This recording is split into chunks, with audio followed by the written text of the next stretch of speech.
Okay, so that was the event last year in June up at the UWS. I think that was a huge success. I recall, though, we had an event here, Phil and others will remember, maybe about 5 years ago, before COVID, wasn't it? It's similar in a sense, but that was before we'd really coalesced our ideas into the idea of the Wellbeing Pledge. And I think that gives us a hook on which to hang much of what we're going to talk about today.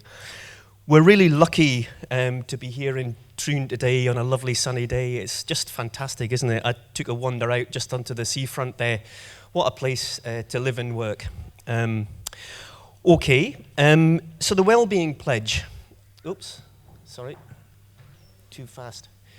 You probably can't see that, but it's in all of our literature. There's no escape from the Wellbeing Pledge. It's a key element of our strategic plan, and even the version that I've got in front of me here is a bit too small for me to read.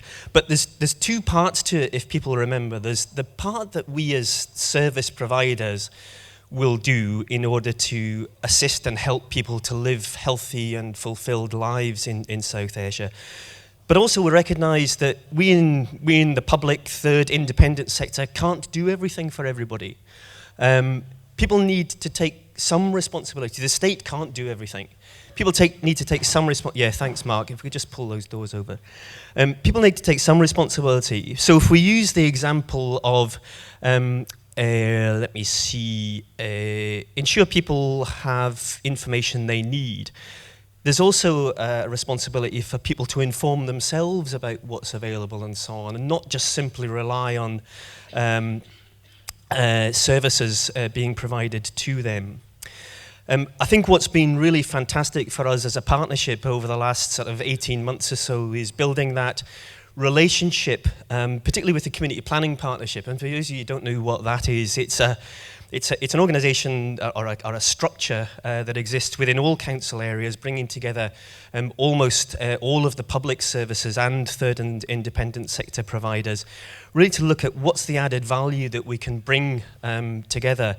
And I think it would be no stretch to say that the Health and Social Care Partnership has taken a real lead in that over the last couple of years.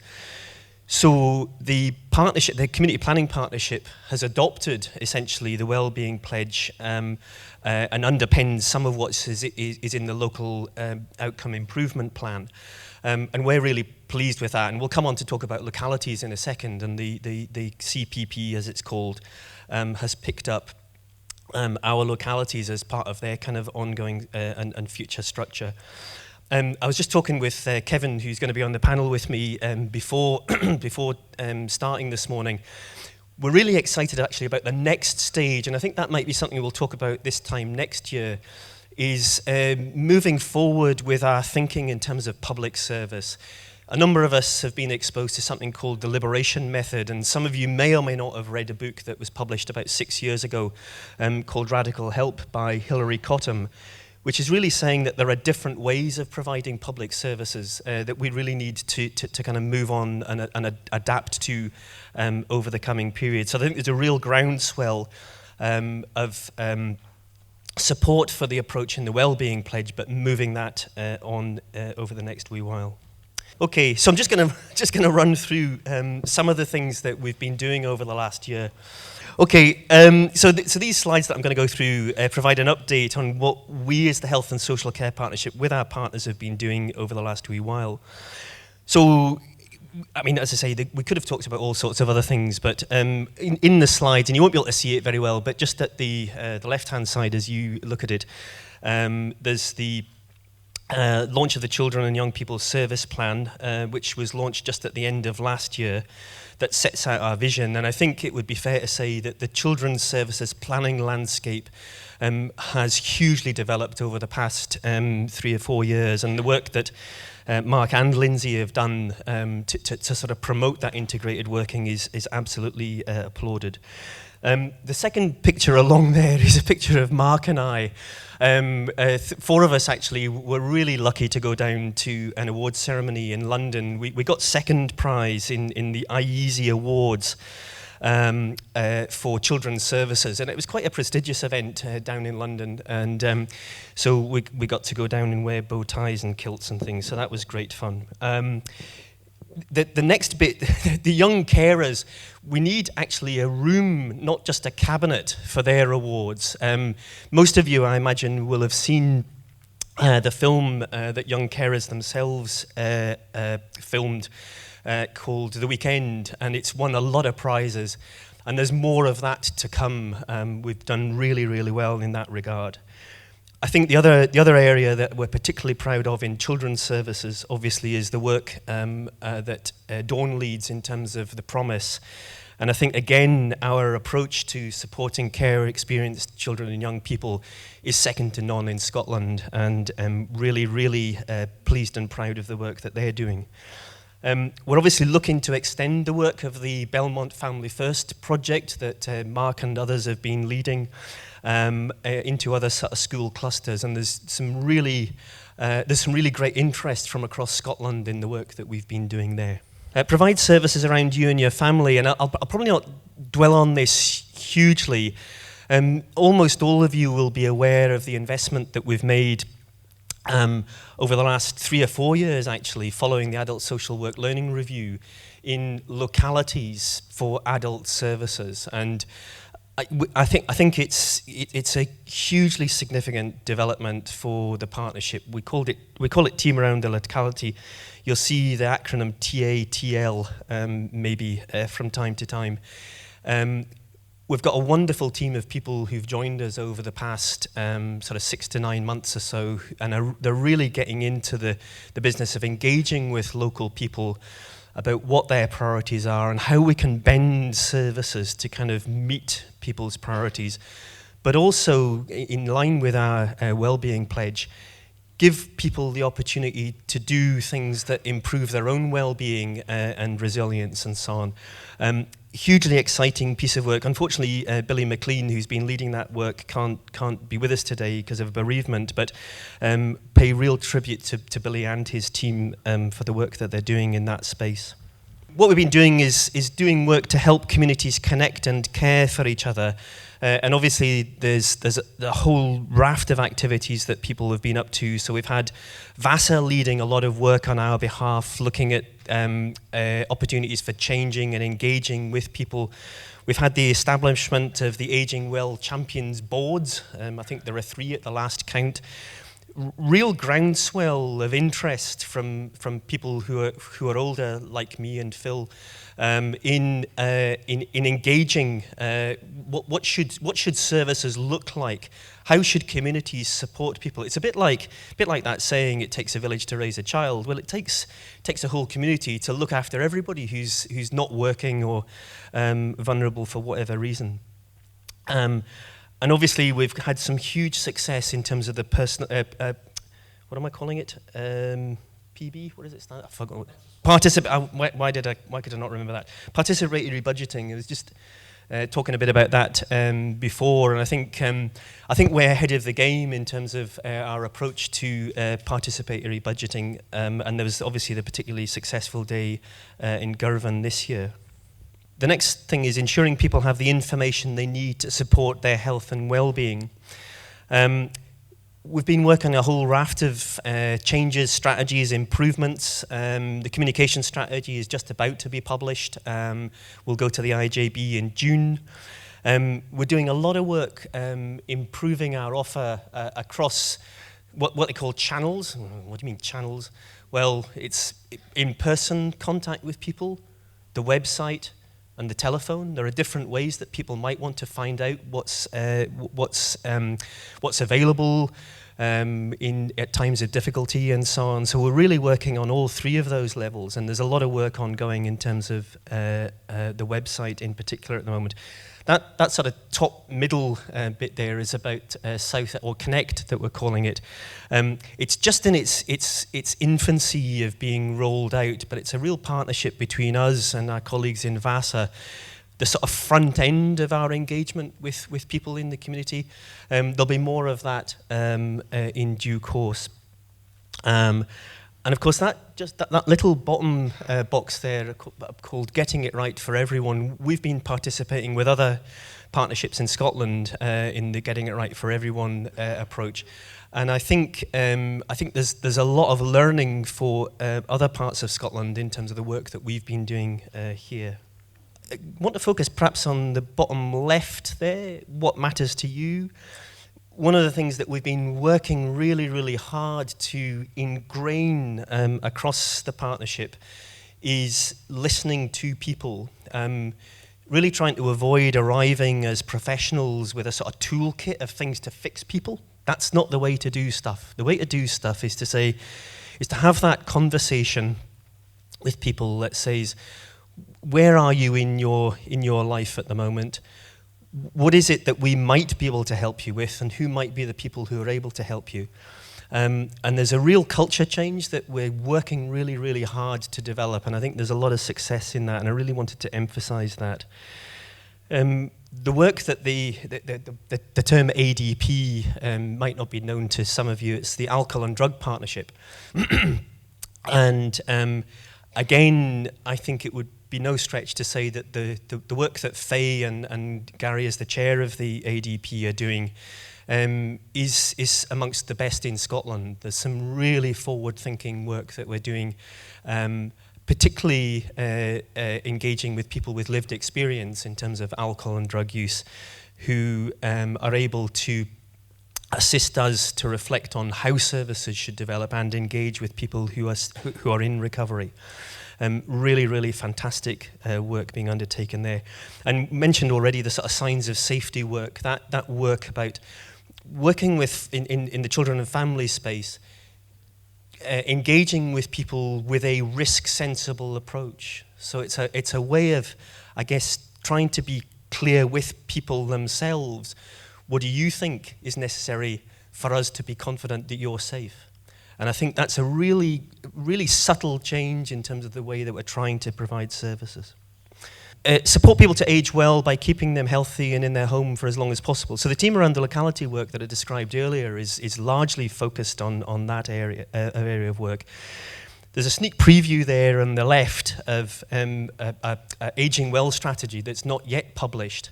I saw a draft of it.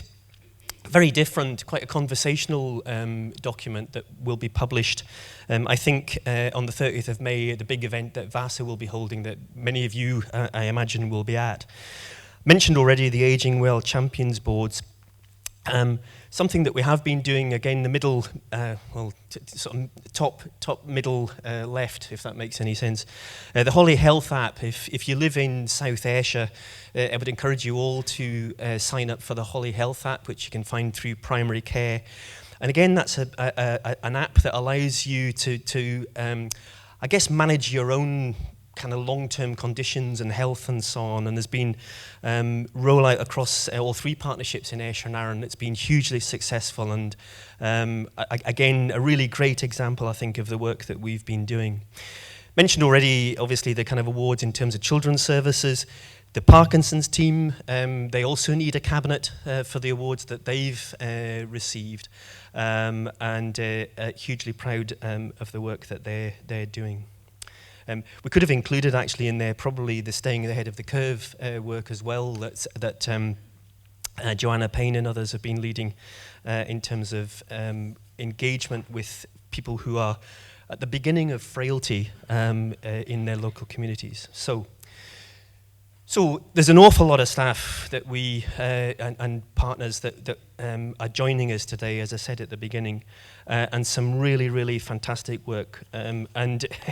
So the people that drafted the slides know what I always put at the end of my slide deck. And I was just talking with Kevin about it, and the issue here is always that. And we need to recognize that we work in a kind of, what we're trying to do is to develop a culture which is about people working collaboratively, cutting each other a bit of slack if it's not going as well, holding each other to account in a way that is constructive and positive, and being appreciative of the work that people do. So that's the culture that we, I think, have successfully developed. So That's all I was going to say on that, I think. Have I? Yes, good. I'm getting a nod there. Okay, so the next bit of this actually is altogether more entertaining rather than me droning on. Is we're just going to do some awards for the photography competition. I don't know whether people are cited on that, but we've been working with VASA on a photography competition open to anybody living or working in South Ayrshire. Opportunity to engage with communities, particularly, I guess, a focus in terms of aging well. There are posters, I think, around that people can look at in terms of the photographs that people have submitted. But what we're going to do now is do a little bit of an awards ceremony. I should have got my bow tie out for this purpose again. Okay, so the winners are. I've got another bit of paper. So, sorry, I should have said it's called Capture the Moment. That's the name of, I get a name check. Okay, so the first category, I think pictures will emerge. There we go, that's the first category. This was called Celebrate South Ayrshire, and the intention was to showcase the South Ayrshire beaches, landscape, and so on. So the winner is Carly Simpson, a pupil at Belmont Academy, and Carly and her mum are here, so if they'd like to come up and receive their award, that would be lovely.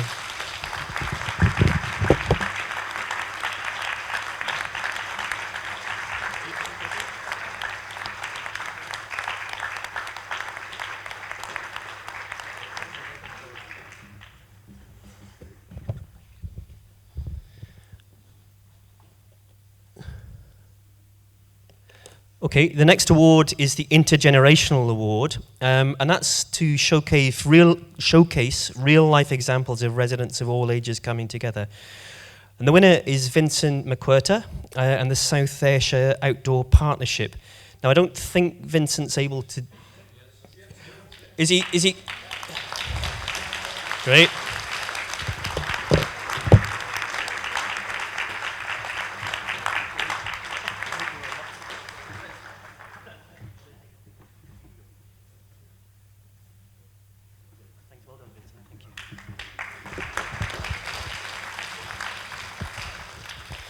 Thank you. So the next category... Oh, somebody else is doing this. Oh, well done. Cheers. I was wondering how I was doing that. Wellbeing in South Ayrshire. This is to showcase how you can keep active, social, and age well in South Ayrshire. So the winner of this category, for people doing something terribly terrifying, swimming in the sea, is Tracy Wilkinson. I don't think Tracy's here. Oh, see, there we go. You'd imagine we planned this. Yeah, sorry. Apologies. What I should have said is that Tracy's not here, but Gillian Murray and Joanne Mullen are here to collect the prize on Tracy's behalf.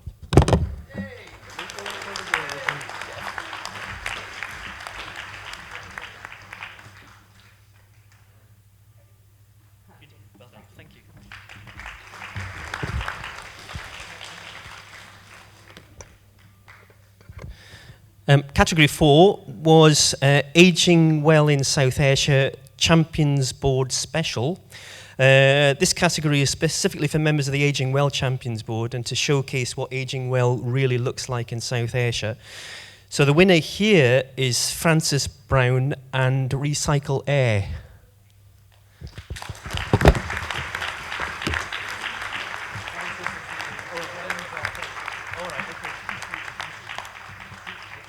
Go in the middle. Oh, sorry.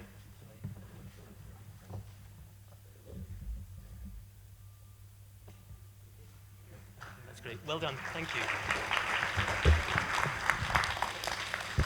Sorry, I should read my notes better. So that was Rosalind Simpson, Bill Simpson, and David Connolly, because Francis wasn't able to make it. So there's a bonus category. Okay, which is more aging well in South Ayrshire. I don't know if people probably can't see that. You'll need to go and look at it on the wall in due course. So one of the reasons for the competition was created was to try and break the stereotype of aging well. The last photo was fantastic, and I think selected for the front cover of this year's Strictly Seniors magazine, which I think will be known to most of you. So the decision was made that they should get a prize. So this is Dementia Friendly Prestwick, and Alyssa Watson and Julie Tweddle from Dementia Friendly Prestwick are here to accept the prize, I hope.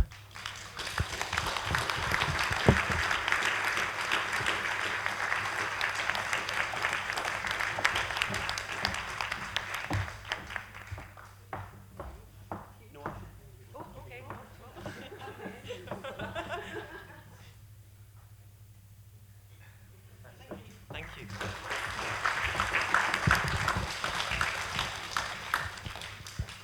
So that concludes the awards ceremony. So thanks very much for that. So I think I'm now handing over to Phil and Lisa, who are the quiz masters.